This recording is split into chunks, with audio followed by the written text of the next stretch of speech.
ഈ ലോകത്തുള്ള ഏത് ബിസിനസ്സാകട്ടെ, ഫെയിലാകുന്ന ബിസിനസ് വേറൊരു സ്ഥലത്ത് വേറൊരാൾ സക്സസ്ഫുള്ളായിട്ട് നടത്തുന്നുണ്ട്. എന്താണ് AB എന്ന് എൻ്റെ അടുക്ക് എല്ലാവരും ചോദിക്കാറുണ്ട്. ഒരുപാട് കോൾസ് വരാറുണ്ട് AB എന്താണെന്ന് ചോദിച്ചിട്ട്.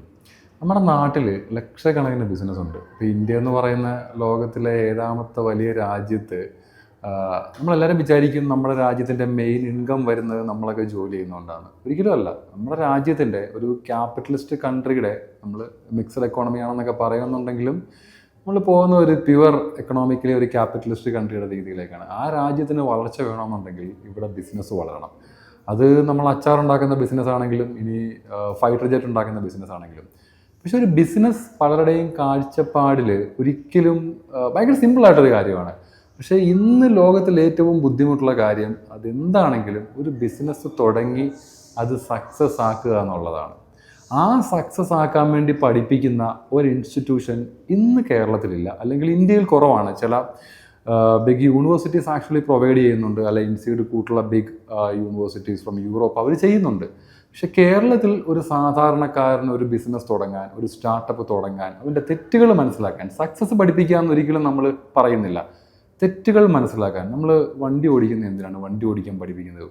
കാരണം വണ്ടി ഓടിക്കുമ്പോൾ ഒരു ചെറിയ അശ്രദ്ധ മതി ഒരു ജീവൻ പോകാൻ എന്ന് പറഞ്ഞുകൊണ്ടാണ് ബിസിനസ്സിൽ ഒരു ചെറിയ അശ്രദ്ധ മതി നമ്മുടെ കോടിക്കണക്കിന് രൂപയോ ലക്ഷക്കണക്കിന് രൂപയോ പോയി നമ്മൾ പാപ്പരാകാൻ. എന്നിട്ടും ആളുകൾ എന്ത് ചെയ്യുന്നില്ല? ബിസിനസ് പഠിക്കാൻ ശ്രമിക്കുന്നില്ല, അല്ലെങ്കിൽ ബിസിനസ് അറിയാവുന്നവരുടെ അടുക്ക് നിന്ന് അഡ്വൈസ് എടുക്കാൻ നോക്കുന്നില്ല. നമ്മൾ വേറൊരാളുടെ പ്രോഫിറ്റോ എക്സ്പീരിയൻസോ ഒക്കെ കണ്ടിട്ട് നമ്മൾ പോയൊരു ബിസിനസ് സ്റ്റാർട്ട് ചെയ്യുന്നു. പക്ഷെ നമ്മൾ ഒരിക്കലും അറിയുന്നില്ല അയാൾ അവിടെ ചെയ്യുന്ന ഹാർഡ് വർക്ക് എന്താണ്, സ്കിൽ എന്താണെന്നുള്ളത്. അപ്പോൾ അതുകൊണ്ട് തന്നെ കുറേ സക്സസ്ഫുള്ളായതും ഫെയിൽഡായ ശേഷം സക്സസ്ഫുള്ളായ ബിസിനസ്മാന്മാരുടെ കൂടെ ചേർന്നുള്ളൊരു ജേണിയാണ് AB എന്ന് പറയുന്നത്. നമ്മുടെയൊക്കെ അച്ഛന്മാരുടെ കാലത്ത്, അല്ലെങ്കിൽ കുറച്ച് വർഷങ്ങൾക്ക് മുന്നേ വരെ നമുക്കൊരു ജോലി 25ാമത്തെ വയസ്സിൽ കിട്ടിക്കഴിഞ്ഞാൽ, സർക്കാർ ജോലിയല്ല, അത് ടേക്കൺ ഫോർ ഗ്രാൻഡഡ് ആണ്. അതല്ലാണ്ട് ഏത് ജോലി കിട്ടിക്കഴിഞ്ഞാലും നമുക്ക് അതുകൊണ്ട് നമ്മുടെ കരിയറിൻ്റെ ജീവിതത്തിൻ്റെ അവസാനം വരെ പോകാമായിരുന്നു.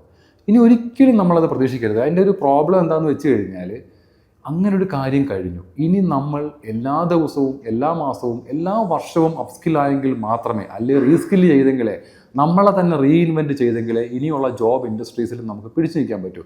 റീസെൻ്റ്ലി മൈക്രോസോഫ്റ്റ് ഒരു 9,000 പേരെയാണ് ടെർമിനേറ്റ് ചെയ്തത്. മൈക്രോസോഫ്റ്റ് കൂട്ടൊരു കമ്പനി 9,000 പേരെ ടെർമിനേറ്റ് ചെയ്യുമ്പം ആ 9,000 പേർക്ക് ഒരു ജോലി കണ്ടുപിടിക്കാൻ വലിയ ബുദ്ധിമുട്ടില്ല. പക്ഷെ അവരിറങ്ങി വരുന്നത് അതിന് താഴെയുള്ള ലെയറിലേക്കാണ്. അവിടെ അവർ 9,000 15,000 പേരെ ഡിസ്പ്ലേസ് ചെയ്യുകയാണ്. ആ മൈക്രോസോഫ്റ്റിൽ നിന്ന് ഇറങ്ങിയ ആൾക്ക് അടുത്ത ലെയർ കമ്പനീസിൽ ജോലി കിട്ടുമ്പോൾ ആ ലെയറിൽ നിന്ന് പോയ ആൾ താഴേക്ക് വരികയാണ്. എവഞ്ച്വലി ഈ പുഷ് വരാൻ പോകുന്നത് ഗ്രൗണ്ടിലാണ്, സാധാരണക്കാരായ ജോലി ചെയ്യുന്ന ആളുകളിലേക്കാണ്. നമുക്കത് പിടിച്ചു നിൽക്കാൻ പറ്റിയെന്ന് വരത്തില്ല. സോ നമ്മൾക്ക് ജോലി മാത്രമല്ല, നമ്മുടെ ബ്രിട്ടീഷ് കൊളോണിയൽ സിസ്റ്റത്തിൻ്റെ ഭാഗമാണ് ഇന്ത്യയിൽ ഇന്നൊവേഷൻസ് ഇല്ലാണ്ടായത്. കാരണം ബ്രിട്ടീഷുകാർക്കൊരു വിചാരം ഉണ്ടായിരുന്നു, ഇവിടെ അവർ വന്നു കഴിഞ്ഞപ്പോൾ വെർണാക്കുലർ ലാംഗ്വേജസ് ആയിരുന്നു. പലതരത്തിലുള്ള ഭാഷകൾ, കസ്റ്റംസ്, റിലീജിയൻ, ആചാരങ്ങൾ, അനാചാരങ്ങൾ, ദുരാചാരങ്ങൾ.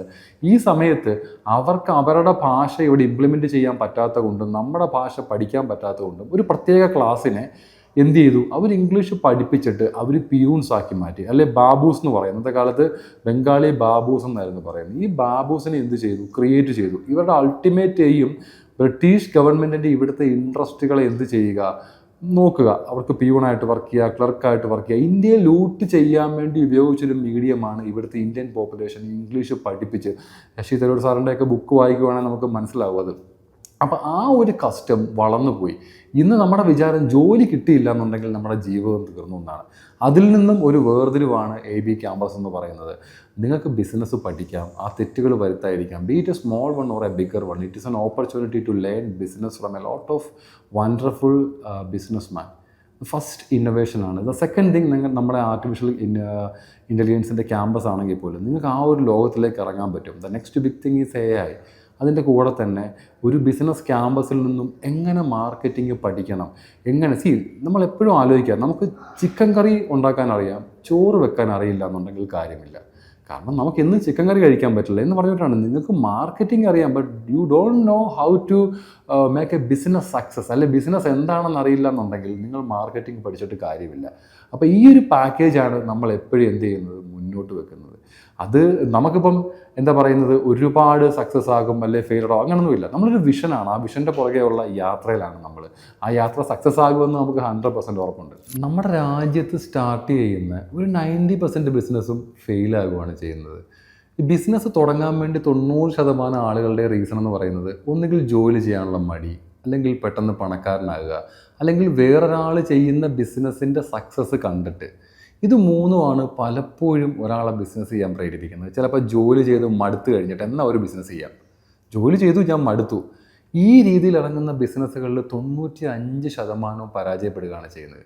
അതിൻ്റെ കാരണം എന്താണെന്ന് വെച്ച് കഴിഞ്ഞാൽ, ഇന്ന് ഞാൻ പറയുന്നു, ഈ ലോകത്തുള്ള ഏത് ബിസിനസ് ആട്ടെ, ഫെയിലാകുന്ന ബിസിനസ് വേറൊരു സ്ഥലത്ത് വേറൊരാൾ സക്സസ്ഫുള്ളായിട്ട് നടത്തുന്നുണ്ട്.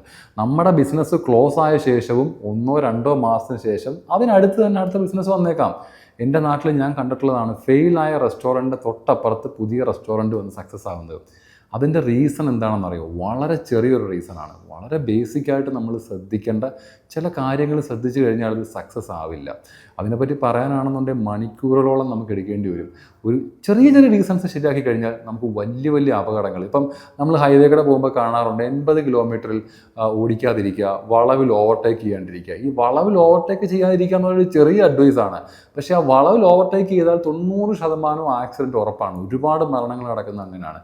അതുപോലെ തന്നെയാണ് ബിസിനസ്സിൽ. ഒരു കുഞ്ഞ് അഡ്വൈസ് ആയിരിക്കും, ഒരു ചെറിയ കാര്യമായിരിക്കും. ഇവിടാണ് ABയുടെ ഇമ്പോർട്ടൻസ് വരുന്നത്.